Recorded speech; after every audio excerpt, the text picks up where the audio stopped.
Alrighty, welcome back to the Blood Bear channel, and in this video I really just is going to be an explanation on how my book reviews / ratings go in the future, because I've figured it out pretty much. So first up, we'll talk about the scoring. So for the scoring, it's going to work, how that's going to work is there will be 5 categories, and each category will be rated on a scale from 1 to 10, with 10 being literally perfect. So there will pretty much never be one that's a 10. No categories will pretty much be 10.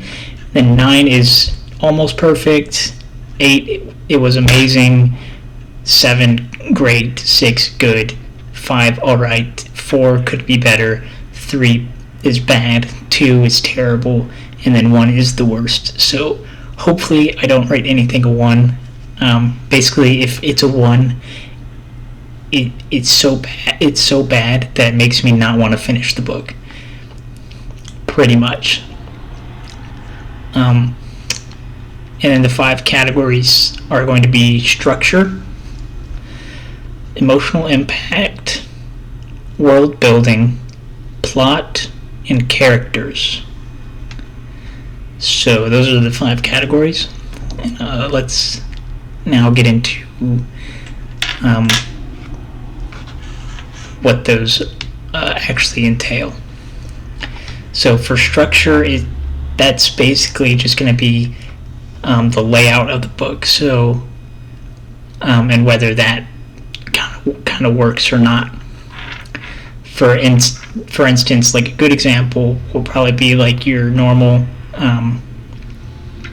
like 3-act structure, or if you've read the Stormlight Archives, how those are structured, where they have, you have each like kind of story act, and then you have, I think it's 5 acts,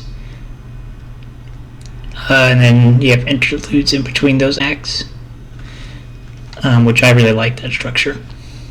And then a bad example would probably be, I don't know if y'all ever read books like this, but where on the books, they have, because each chapter is supposed to be separated, right? So you have one chapter, and then one chapter ends on one page, and then the next chapter begins on the next page.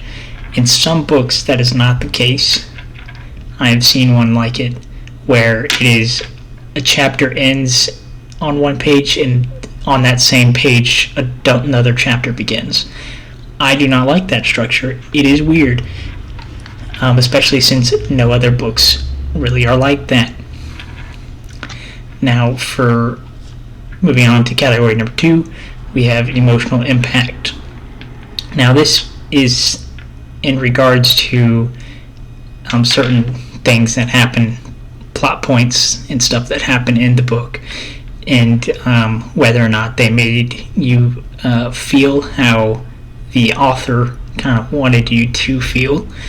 I'm not exactly, obviously I've never met these authors of the books that I'll probably be rating, so I wouldn't know exactly what they want you to feel, but basically most of that's not really hard to figure out.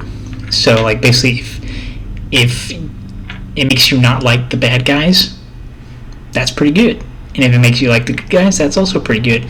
If you're rooting for the bad guy, that is probably not very good for emotional impact. Like, and if something happens to something bad happens to the main character, and you feel good about that happening to the main character in the book, it's also probably not very good. It's because, well, I guess technically it could be that the author wants you to not like the main character, which is weird, but I don't think that really happens that often. So if you're not liking the main character, and basically if you're feeling the emotions that the author did not want you to feel at a certain point, then it has not very good emotional impact. Or if it makes you not really care, makes you apathetic to all the characters, that is also not very good emotional impact. Alright, now for category number 3, we have world building, and that is pretty self-explanatory. It's basically just the lore of the world, and whether I enjoy it or not. Pretty much. This is a very opinionated one.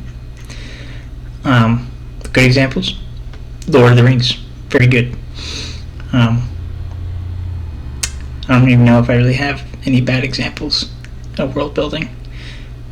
But those mainly. Now the problem with world building is that it really only pertains to like fantasy and sci-fi, those two genres.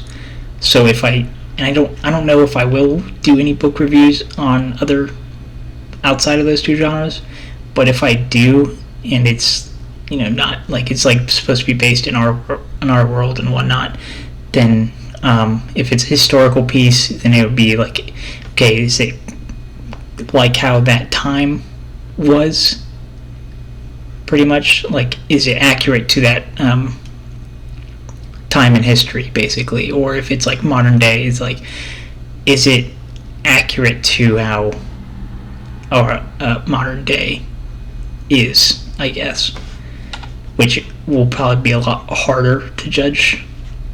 But that's category number 3. Number 4 is plot, and the plot, it's just the plot. Does it make sense, flow well, and is it entertaining? Those are the 3 main judgment criterias, because you can have some very bad plots that do not flow well, and that makes them not entertaining, pretty much. Everything I've read has been pretty good so far, except for the Stormlight Archive, Book 5. I did not like that book. It just felt weird, and that's more of a problem with, I think, the directions that he took the characters, or just how the book was written in the first place, because the characters did not seem like this. They seemed like they were completely different characters than the ones that we had in the previous books, which I know that there's like character growth, but these did not feel like the same characters that went through that growth, right? They felt like completely different. And then you just tossed around the word. And then, so that's plot. Plot is, it's just the plot, right? Category number 5 is the characters section. Now, for characters, I'm really thinking I'll probably just end up ranting about the characters and what happened to them, which is kind of plot, but that's probably what'll happen in the videos, because I can be like that sometimes. But as judgment criteria, I guess I would say, like, are they relatable? Do they speak like normal people? Do they have like normal speech? And it's not like weird, unless it's like an old-timey thing, then you can have that kind of speech. Are they distinct characters? Are they different from each other? Not like speaking in the same like voice, if that makes sense. And then, do they have a purpose to be included? That's kind of a thing. In a book I just read, and I'll do a review. I just finished it yesterday, and I'll do a review on it soon. There was one character that seemed like the only purpose for that character being there was so that we could see what was going on in the like enemies, like in one of the enemies like camp, basically. And for that section, I'll mainly only talk about the readable characters' perspectives. I might mention them, some like more side characters in other parts, but it will mainly be the readable perspective characters. Alright. Unless they're like main like villains and stuff. Main like antagonists.